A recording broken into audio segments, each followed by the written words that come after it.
All right, everybody. So this activity is all about the quadratic formula, and you can see the level of excitement here in the GIF there, in the meme.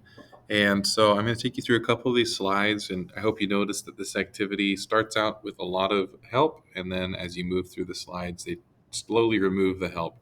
It's totally okay to go back and redo some of the old slides or watch this video, or if you run into anything that's challenging, to just ask. Just write a comment or send me a message and I'll make a video helping out. So here we go, just making sure that we understand what standard form is and what the A, B, and C are. And like here, identifying that the number in front of x squared is -2, the number in front of x is 1, and the number at the end is -5, leaving that being the correct choice. Here's a little song that can help you memorize the formula, although you do not need to memorize it because you can just always write it down and look back at your examples. And remember here, the goal and the idea is that the quadratic formula tells you the places that are the x-intercepts. Okay, so when you're starting out with these ones, the first thing is always helpfully labeled as the first step. So we're looking for the A, B, and C. And the quadratic formula that we're using throughout this whole activity is, like you saw in the song, if you watch that, -b plus or minus square root of b squared minus 4ac over 2a.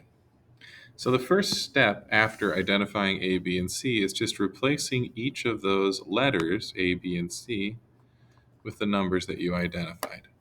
So you can see how this step here that I just selected has a -b, has plus or minus, has all of the parentheses for where I put the b squared and the 4ac in there. The step after that would be actually doing just a little bit of arithmetic, like 3 squared is 9, 4 times 1 times 4 is 16, 2 times 1 is 2. After that, we do even just a little bit more arithmetic, giving me 25. The next step was already in place. The square root of 25 is 5. We split the plus or minus into two separate steps. Combine the tops. -3 plus 5 is 2. -3 minus 5 is -8. And last step is dividing by 2. Those two answers of x equals 1 and x equals -4 are the solutions to the original equation. Don't lose sight of what we're talking about. And what it means to be a solution is it means that if you substitute that number for x, you're going to get 0. You should really verify this for yourself so you actually believe it. 1 plus 3 minus 4 makes 0. And the other solution that would have been probably harder to find with x equals -4, giving us 16 minus 12 minus 4, that also makes 0. Another way to think about what the quadratic formula is telling you is it's telling you that the graph intersects at 1 and -4, and that this curve right here is the parabola that we're talking about. So I'll do a couple more slides just to help out. Remember, it's the same quadratic formula every time. It tells us the solutions to the equation. It tells us the x-intercepts. All right, first step is the first step. Identify the A, B, C. Second step is plugging it into the -b plus or minus all of that junk. I want you to notice something. The quadratic formula starts with -b and all that other business. And this starts with a positive 11. And that's because the b value is a -11. And if you put another negative in front of a b, it turns positive. So the formula says -b. And that means that if your b is already negative, you will start yours with a double -b. In other words, a positive. After that, we do just a little bit of arithmetic. Oops. I slid around in the wrong spot. There we go. Where we do 11 squared is 121, 4 times 4 times 3 is 48, 2 times 4 is 8. Next, we add the 121 and the 48 under the square root. Square root of 169 is 13. Split the plus and the minus into two separate steps. Add the tops, divide by the bottom, call it a day. So this is one where it would have been harder to factor this by hand. This would have been a little bit harder to factor by hand, and that's why the quadratic formula is a useful trick.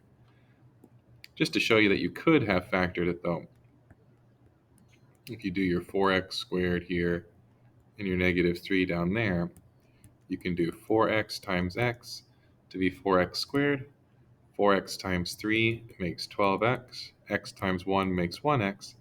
Just pull that to be negative and make that positive, and it looks like it factors to be x minus 3 times 4x plus 1, which leads you to the same answers right down there that they got.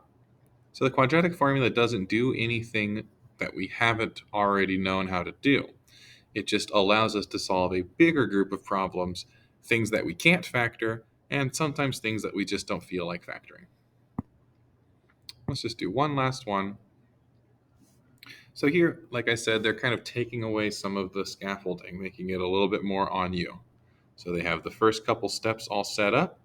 After this, we split it to be 5 plus 1 over 2 and 5 minus 1 over 2. I guess I skipped the step. Square root of 1 is 1, so I skipped that step. It becomes 6 over 2. This becomes 4 over 2.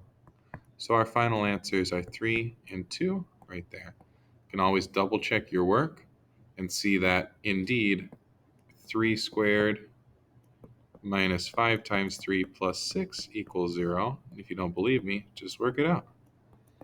9 minus 15 plus 6 really equals 0. And same idea with 2 squared minus 5 times 2 plus 6. 4 minus 10 plus 6 also equals 0. So that's it. There's a lot more slides and more practice. If you run into trouble, please ask, and I will happily make a video for you. Thanks for watching.